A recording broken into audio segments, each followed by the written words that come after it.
অনুরোধ করছি আমাদের পুজো কমিটির সভাপতি শ্রীমতী সুষমা জানা মহাশয়কে বলছি বরণ করার জন্য, শ্রীমতী বিদ্যাশ্রী মহাশয় উত্তরীয় দিয়ে বরণ করার জন্য।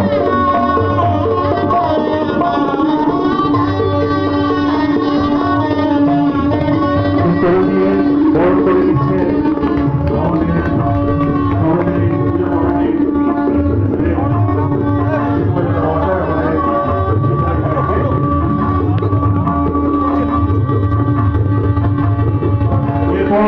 আমাদের পৌরকতা শ্রী দীপালী দত্ত মহাশয়কে গৌরব করে দিলেন আমাদের পুজো কমিটির সম্পাদক মহাশয় মহাশয়।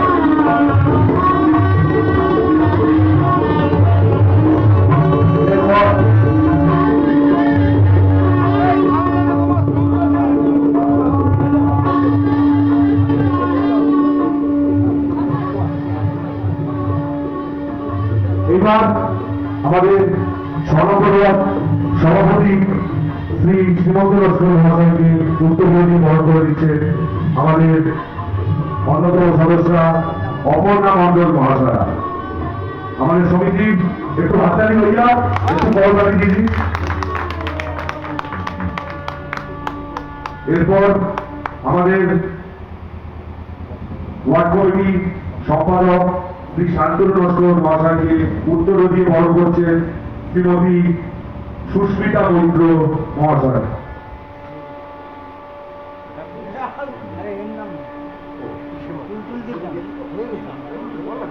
এরপর আমাদের ওয়ার্ড সম্পাদককে উত্তরীয় দিয়ে বরণ করছেন শ্রীমতী সীমা চক্রবর্তী মহাশয়।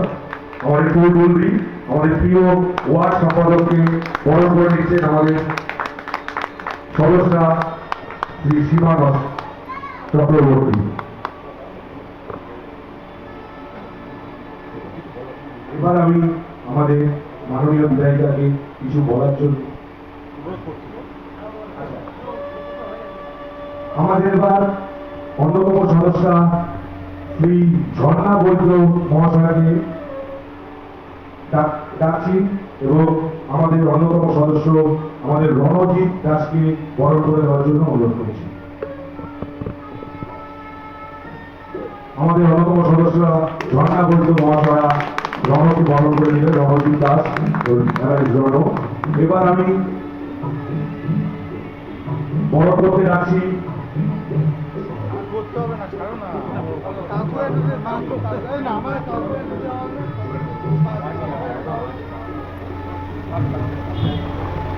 এবার আমি আমাদের প্রিয় বিধায়িকা এবং মহাশয়কে অনুরোধ করবো দুটা কথা কিছু বলার জন্য।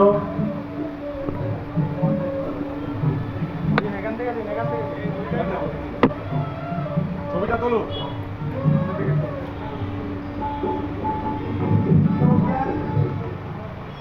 নতুন পাড়া পল্লী উন্নয়ন সমিতির সকল সদস্যকে অনেক অনেক অভিনন্দন।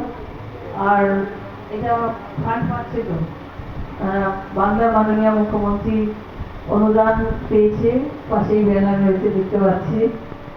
সবাইকে অনেক অনেক অভিনন্দন। মুখ্যমন্ত্রী মমতা বন্দ্যোপাধ্যায়ের পক্ষ থেকে সবাইকে শুভেচ্ছা। শুভ চতুর্থী এবং পঞ্চমী চলে এসছে, সবাইকে শুভেচ্ছা জানাই। অনেক রাত হয়েছে, অনেকক্ষণ আগে আসার কথা। আপনারা মানে মোটামুটি আপনারাও রেগে গিয়েছেন আমার মনে হচ্ছে যতদূর, কারণ আমাকে যে সময় বলেছেন আমি অনেক পরে এসেছি। এখানে এসেছি অনেক আগে। আমাদের গড়িয়া স্টেশনে এত জ্যাম হয়েছে, মানে গাড়ি এতটাই আটকে গিয়েছে, সেখান থেকে বেরোতে বেরোতে অনেকটা সময় লেগেছে। আমি এসেছি আরো 1 ঘন্টা আগে, কিন্তু সেইটুকু বেরিয়ে গিয়ে এসে পৌঁছাতে আপনাদের কাছে আসতে অনেকটা সময় লেগেছে এখানেও। তো যাই হোক, আজকে আমি 5টা থেকে শুরু করেছি, ভেবেছিলাম হয়তো একটু তাড়াতাড়ি হয়ে যাবে, কিন্তু রাস্তার একটু খারাপ অবস্থা।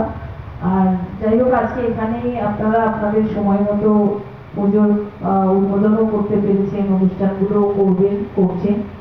কিন্তু যেভাবে প্রাকৃতিক দুর্যোগটা হলো সেটা এমন একটা পর্যায়ে নিয়ে এসেছে যে সবারই অনুষ্ঠান কিন্তু সেই সঠিক সময় সবাই কিন্তু করতে পারছে না।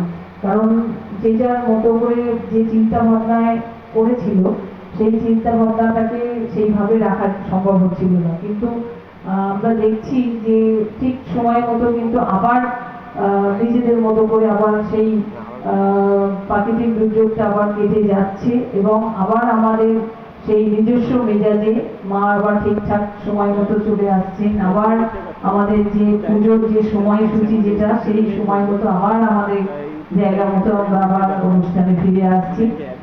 কদিন আগে যে পরিস্থিতি ছিল দেখুন আবার কদিনের মধ্যে আমাদের সেই পরিস্থিতিটা অনেকটা স্বাভাবিক, আমাদের সেই নিয়মে চলে আসছে। এই হচ্ছে প্রাকৃতিক দুর্যোগ, সেই প্রাকৃতিক দুর্যোগ কেটে যাচ্ছে। তবে আমরা সবাই মিলে মায়ের কাছে প্রার্থনা করি, সবাই মিলে চেষ্টা করি যাতে এই দুর্যোগটা কেটে যাক। এই অনুষ্ঠান করার দিন আমরা সবাই মিলে